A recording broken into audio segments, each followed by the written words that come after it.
Hello बच्चों, स्वागत है आप लोगों को इस चैनल पे।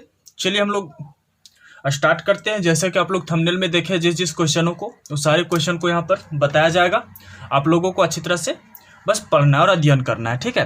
तो जैसा कि आप देखे होंगे कि पहला क्वेश्चन उसमें दिया गया आर्थिक प्रणालियाँ। तो ये आर्थिक प्रणालियाँ क्या है, ठीक है। तो आर्थिक प्रणालियाँ क्या है, इसके हिसाब से हम लोग कैसे चलते हैं, ये क्यों जरूरी है, इसके बारे में जानते हैं।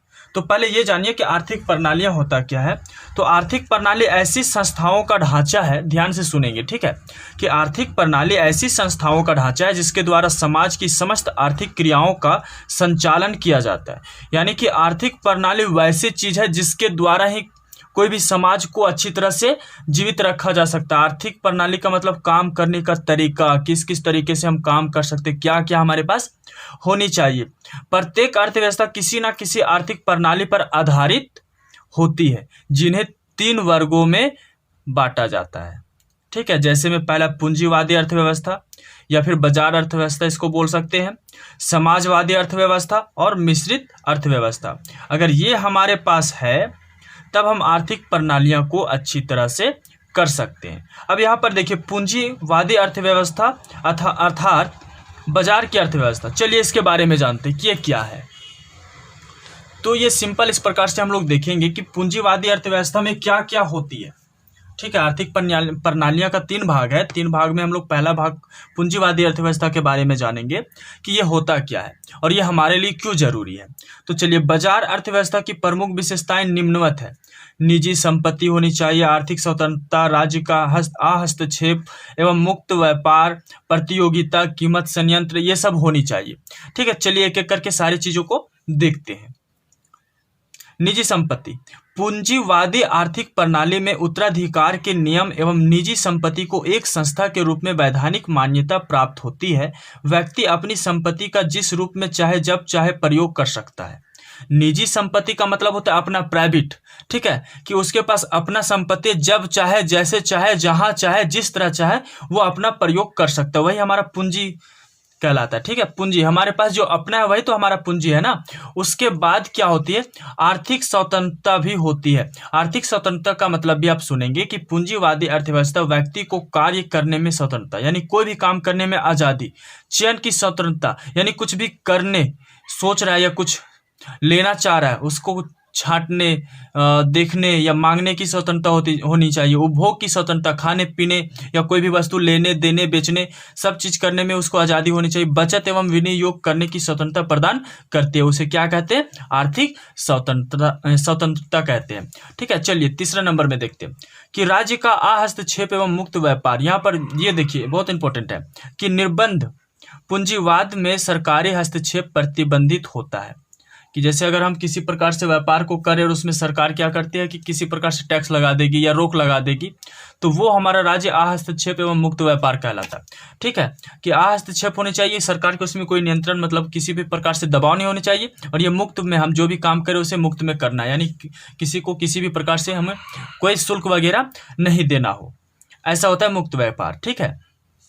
यहाँ पर देखिए, जिसमें अर्थव्यवस्था की प्रमुख आर्थिक क्रियाओं में सरकार द्वारा कोई हस्तक्षेप नहीं किया जाता। साथ ही निर्बंध पूंजीवादी प्रणाली एक खुली अर्थव्यवस्था होती है जिसमें आयात निर्यात पर कोई प्रतिबंध नहीं होता। हम जब चाहे जिससे चाहे कोई भी चीज खरीद सकते हैं या बेच सकते हैं। इसकी प्रतियोगिता देखते हैं। पूंजीवादी आर्थिक प्रणाली में प्रतियोगिता की उपस्थिति अनिवार्य है। प्रतियोगिता की उपस्थिति का मतलब हो गया कि हम कोई भी काम करें तो वहां उपस्थित रहेंगे तभी ना काम को कर पाएंगे। तो इसीलिए बोला कि प्रतियोगिता में उपस्थित। प्रतियोगिता का मतलब कि उस प्रणाली में हम करने के लिए अपने से इच्छुक है, वहां उपस्थित है, तभी तो हमारे द्वारा किया जाएगा। तो पूंजीवादी आर्थिक प्रणाली में प्रतियोगिता की उपस्थिति अनिवार्य है और बाजार की शक्तियों, मांग एवं पूर्ति के मध्य सामंजस्य एवं संतुलन प्रतियोगिता के कारण ही संभव हो पाता है। चलिए और लास्ट इसका पॉइंट देखेंगे हम लोग, क्या, कीमत संयंत्र। पूंजीवादी आर्थिक प्रणाली में कीमत निर्धारण कीमत संयंत्र की स्वतः प्रक्रिया द्वारा किया जाता है। यानी जिस प्रकार से हम काम कर रहे हैं, जिस प्रकार से हमारी प्रक्रियाएं हो रही है, उसी के हिसाब से हम क्या करते हैं, उसमें कीमत लगाते हैं। बाजार की मांग एवं पूर्ति की 2 शक्तियां परस्पर कार्यशील होकर वस्तु की कीमत का निर्धारण उस बिंदु पर करते हैं जहां वस्तु की मांग एवं वस्तु की पूर्ति परस्पर हो जाए। यानी कि वस्तु की कीमत हम वैसे लगाते हैं, देखते हैं कि जहां पर ज्यादा मांग होता है तो वस्तु की कीमत में थोड़ा सा बढ़ोतरी कर देते हैं, जहां ज्यादा मांग नहीं होता तो वस्तु की कीमत में क्या करते हैं, थोड़ा सा कम कर देते हैं और उसे बेचने का प्रयास करते हैं। इसी प्रकार हम लोग देखेंगे दूसरा पॉइंट जो हम उसमें लिख दिए हैं, क्या समाजवादी अर्थव्यवस्था, जिसे नियंत्रित अर्थव्यवस्था भी कहा जाता है। तो चलिए ये देखते हैं समाजवादी अर्थव्यवस्था क्या होती है। तो समाजवादी नियंत्रित अर्थव्यवस्था की प्रमुख विशेषताएं निम्नवत है, जो 4 प्रकार से है। 4 प्रकार से ये भी उसी प्रकार से सामाजिक स्वामित्व होनी चाहिए, यानी कि सब अगर हम समाजवादी अर्थव्यवस्था करें तो सभी का मेल जोल होना चाहिए, एक दूसरे से लाभ होनी चाहिए, है ना, वैसे काम करना है जिससे हमें लाभ हो। जैसे देखिए समाजवादी अर्थव्यवस्था में उत्पत्ति के साधनों पर समाज का स्वामित्व होता है, यानी समाज के लोग उसमें अपना नियंत्रण रखते हैं तथा इन साधनों का प्रयोग व्यक्तिगत लाभ के लिए ना होकर सामाजिक लाभ के लिए किया जाता है। यानी सामाजिक स्वामित्व जो भी होता है उसमें केवल एक व्यक्ति का लाभ नहीं होता है बल्कि सारे व्यक्तियों का लाभ उसमें होता है। इस प्रणाली में निजी संपत्ति का कोई स्थान नहीं होता, यानी अपना कोई स्थान नहीं होता है निजी संपत्ति का, उसमें जो भी संपत्ति होता है सबके लिए बराबर होता है, यह केवल उपभोग पदार्थों तक ही सीमित होकर रह जाती है। और दूसरा इसका पॉइंट हम लोग देखेंगे, सो आप लोग भी देख पा रहे होंगे यहाँ पर क्या है, आर्थिक स्वतंत्रता की उपस्थिति। यहाँ पर देख रहे हैं ना, आर्थिक स्वतंत्रता की उपस्थिति। तो ये क्या, तो समाजवादी आर्थिक प्रणाली में व्यक्तिगत आर्थिक स्वतंत्रता पूर्णतः अनुपस्थित होती है। क्या, कैसे एवं कितना आदि प्रश्नों का समाधान सरकार अथवा केंद्रीय नियोजन संस्था स्वयं समाज की आवश्यकता को ध्यान में रखकर करती है, और इसी चीज को बोलते हैं आर्थिक स्वतंत्रता की अनुपस्थिति। यानी व्यक्तिगत स्तर पर व्यक्ति को केवल अपनी अर्जित आय को व्यय करने की स्वतंत्रता होती है। ठीक है, यानी कि जिस प्रकार से लोग अपने से कमाए तो अपने से कमाए तो अपना चीज को खर्चा कर सकते हैं। ठीक है, ये चीज को बताया गया है। चलिए और आगे हम लोग देखेंगे कीमत संयंत्रण की गौण भूमिका। ठीक है, तो अभी आप अगर लाइक नहीं किए होंगे तो लाइक करेंगे, और अगर आप नए हैं तो चैनल को सब्सक्राइब जरूर करें और दोस्तों तक शेयर करें। और ये करना आप लोग का, तो ये फ्री है, इसमें कोई कॉस्टली नहीं होता है, तो ये चीज को करना तो आपको बनता ही, आप तो करेंगे ही इतना, है ना। चलिए कीमत संयंत्र की गौण भूमिका देखते हैं कि पूंजीवाद की भांति समाजवाद में कीमतों का निर्धारण कीमत संयंत्र अर्थात बोल सकते हैं मांग एवं पूर्ति की संयंत्र शक्तियों द्वारा नहीं किया जाता, बल्कि सरकार स्वयं अपने अनुभव के आधार पर कीमत निर्धारण करती है। कीमत संयंत्र की गौण भूमिका, सरकार कीमत जो निर्धारण करती है वो अपने से करती है, किसी के ऊपर निर्भर होकर के नहीं करती है। आर्थिक क्रियाओं के लिए लेखा कीमतों का प्रयोग किया जाता है, जिसका निर्धारण सरकार स्वयं उत्पादन लागत एवं सामाजिक हित को ध्यान में रखकर करती है। लेखा कीमतें प्राय उत्पादन लागत से थोड़ी ऊंची होती है। ठीक है, चलिए इसके आगे थोड़ा सा बढ़ते हैं, और आगे है इसका अगला पॉइंट प्रतियोगिता की अनुपस्थिति। वही जो अभी बताए थे पिछले क्वेश्चनों में भी कि समाजवादी आर्थिक प्रणाली में नियोजन एवं निर्देशन होने के कारण प्रतियोगिता की सामान्यता अभाव पाया जाता है। उसे क्या बोलेंगे कि जैसे कोई खरीदना नहीं खरीदना, ये सारी चीज पर डिपेंड करता है। अब हम लोग देखेंगे मिश्रित अर्थव्यवस्था, कि ये मिश्रित अर्थव्यवस्था क्या होती है, सो देखेंगे। तो मिश्रित आर्थिक प्रणाली में निम्नलिखित आर्थिक घटक पाए जाते हैं, वो भी कितने, 4 प्रकार के। ठीक है, कौन कौन से, सो देखिए। पहला कि निजी एवं सार्वजनिक संपत्ति का सह अस्तित्व। ठीक है, इसके बारे में समझेंगे कि मिश्रित अर्थव्यवस्था में निजी एवं सार्वजनिक दोनों क्षेत्र एक साथ पाए जाते हैं। मिश्रित अर्थव्यवस्था में चाहे वो सरकारी हो या प्राइवेट हो, दोनों एक साथ पाए जाते हैं, और इस प्रणाली में व्यक्तिगत संपत्ति एवं लाभ उद्देश्य को उचित मान्यता प्राप्त होती है।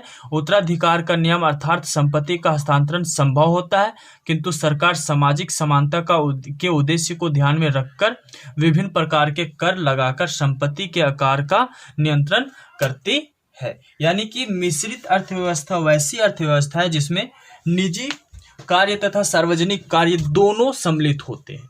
जब दोनों मिक्स हो गया तभी तो मिश्रित कहलाया ना। चलिए आर्थिक स्वतंत्रता के बारे में जानते हैं। मिश्रित अर्थव्यवस्था में यद्यपि पर्याप्त सरकारी हस्तक्षेप पाया जाता है, यानी सरकार द्वारा उसमें नियंत्रण होता है सरकार उसे प्रोवाइड करती है, उपलब्ध कराती है, और उसमें जो भी आधा मतलब कि हकदार होते हैं सरकार उसको प्रतिबंधित भी कर सकते हैं और चला भी सकते हैं।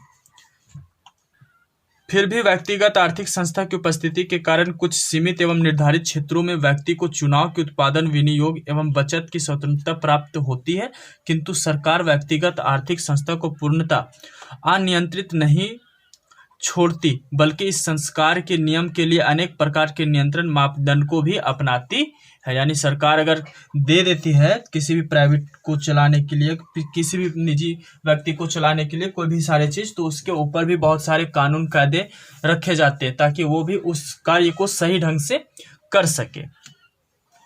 उसके बाद है कीमत प्रणाली। ठीक है, कीमत प्रणाली भी सरकार क्या करती है, अर्थव्यवस्था को देखते हुए, वस्तुओं की मांग को देखते हुए उस पर निर्धारण करती है, उसकी साधनों को देख करके उसकी कीमत को निर्धारण करती है। और फिर क्या है, सीमित प्रतियोगिता। सीमित प्रतियोगिता का मतलब समझेंगे कि मिश्रित अर्थव्यवस्था में निजी एवं सार्वजनिक क्षेत्रों का सह अस्तित्व होने के कारण कुछ सीमा तक प्रतियोगिता देखने को मिलती है, किंतु मिश्रित अर्थव्यवस्था की प्रतियोगिता पूंजीवादी आर्थिक प्रणाली की उपयोगिता की तुलना में अत्यंत सीमित होती है, जिसके कारण आर्थिक विकास की क्रियाएं हतोत्साहित नहीं हो पाती, यानी अच्छी तरह से वो नहीं कर पाते। उसे क्या कहते हैं, सीमित प्रतियोगिता। चलिए हम लोग और कुछ नज़र डाल लेते हैं बुक पर, पूर्वानुमान कर लेंगे। इसमें पूर्वग्रहण जिसको बोला जा सकता है, यहाँ पर देख पा रहे होंगे आप क्या है कि पूंजीवादी, समाजवादी एवं मिश्रितवादी तीनों का तुलना करना। तो यहाँ पूंजीवादी, समाजवादी और मिश्रितवादी दोनों, तो इसे हम एक एक करके कर देते हैं। आप इसे अगर चाहे तो स्क्रीनशॉट भी कर सकते हैं, ठीक है, क्योंकि ये कुछ बड़ी है तो इस प्रकार से लीजिए, एक एक स्टेप स्क्रीनशॉट आप कर सकते हैं इस प्रकार से, और इसे खुद से आप लिख लेंगे कॉपी में। ठीक है, चलिए ये तो स्क्रीनशॉट हो गया होगा और आप लिख लेंगे। अब यहाँ चलिए कुछ अध्याय का पुनरावृत्ति करते हैं कि इस अध्याय में हम लोग और क्या क्या पढ़े। ये तो दूसरा वीडियो, इससे पहले भी एक पार्ट का वीडियो दिया गया है, आप अगर वो वीडियो नहीं देखे तो डिस्क्रिप्शन में आपको लिंक मिल जाएगा, ऊपर आई बटन आता होगा उसमें भी आपको मिल जाएगा, आप आकर के उसको भी देख सकते हैं। आर्थिक समस्या के बारे में पहले देखे थे पहले वीडियो में कि विभिन्न आवश्यकताओं को पूर्ति करने के लिए सीमित साधनों का प्रयोग से उत्पन्न चयन की समस्या को क्या कहते हैं, आर्थिक समस्या कहते हैं। आर्थिक समस्या क्यों उत्पन्न होती है, तो उसके 5 कारण हैं। क्या, सीमित आवश्यकताएं, आवश्यकताओं की तीव्रता में अंतर, आवश्यकताओं की पूर्ति के साधन, साधनों का वैकल्पिक प्रयोग और चयन के चुनाव की समस्या। यानी कि देखिए, असीमित आवश्यकताएं यानी कि हमारी आवश्यकताएं बहुत सारी होती है, लेकिन क्या सभी पूर्ति हो पाती है, नहीं होती। एक पूर्ति होती है तो दूसरा का चाह बढ़ जाता है कि हमें ये चीज होना चाहिए, वो चीज होना चाहिए, है ना। अगर हम कार खरीद लिए तो बस खरीदने का सोचते हैं, बस खरीद लिए तो हेलीकॉप्टर खरीदने का सोचते हैं, ठीक है। तो इस प्रकार से असीमित आवश्यकता है जिससे भी आर्थिक समस्या उत्पन्न होती है। आवश्यकताओं की तीव्रता में अंतर, यानी कोई ऐसी वस्तु होती है जो हमारे आवश्यकता में बहुत ज्यादा काम आती है, कुछ ऐसे बहुत ज्यादा कम आते हैं, तो इस तरह से उसकी तीव्रता में अंतर की किसी वस्तु का ज्यादा मूल्यवान बनाना और किसी को कम बनाना, वही तो इसका अंतर हो गया। आवश्यकताओं की पूर्ति के साधन सीमित है लेकिन मांग क्या है इसका, असीमित है। साधन जो है सीमित है लेकिन मांग असीमित है, इस प्रकार से भी आर्थिक समस्या उत्पन्न होती है। साधनों का वैकल्पिक प्रयोग, यानी साधनों का अनेकों प्रकार से प्रयोग किया जाता है, तो अनेकों प्रकार से प्रयोग किया जाता है, अलग अलग तरीकों से किया जाता है, जिससे भी आर्थिक समस्या उत्पन्न होती है। अब चयन के चुनाव की समस्या भी एक आर्थिक समस्या है। आर्थिक समस्या को ही चयन के चुनाव की समस्या कहा जाता है, क्योंकि हम जब तक कोई भी चीज की चाह नहीं रखेंगे, किसी भी चीज को आवश्यकताएं हम नहीं बनाएंगे, किसी चीज का आवश्यकता नहीं रहेगा हमें, तब तक ये आर्थिक समस्या नहीं होगी। इसलिए चयन के चुनाव की समस्या, हम किसी न किसी चीज को चयन करते रहते, उसे पाने का कोशिश करते रहते, वही हमारा आर्थिक समस्या बन जाती है। चलिए आगे अगर बता दे तो आगे क्या, साधनों की 2 मुख्य विशेषताएं होती है। पहला, यह मानव आवश्यकताओं की तुलना में सीमित है, और दूसरा, इनका वैकल्पिक प्रयोग संभव है, यानी किसी न किसी प्रकार से हम इसका प्रयोग कर पाते हैं। उसके बाद क्या है, अर्थव्यवस्था। अच्छा, यहाँ पर देखेंगे आप अर्थव्यवस्था की केंद्रीय समस्या, ये भी 5 प्रकार से होती है। पहला, क्या और कितनी मात्रा में उत्पादन किया जाए। दूसरा, कैसे उत्पादन किया जाए। तीसरा, किसके लिए उत्पादन किया जाए। और साधनों के कुशलतम उपयोग की समस्या, साधनों के विकास की समस्या।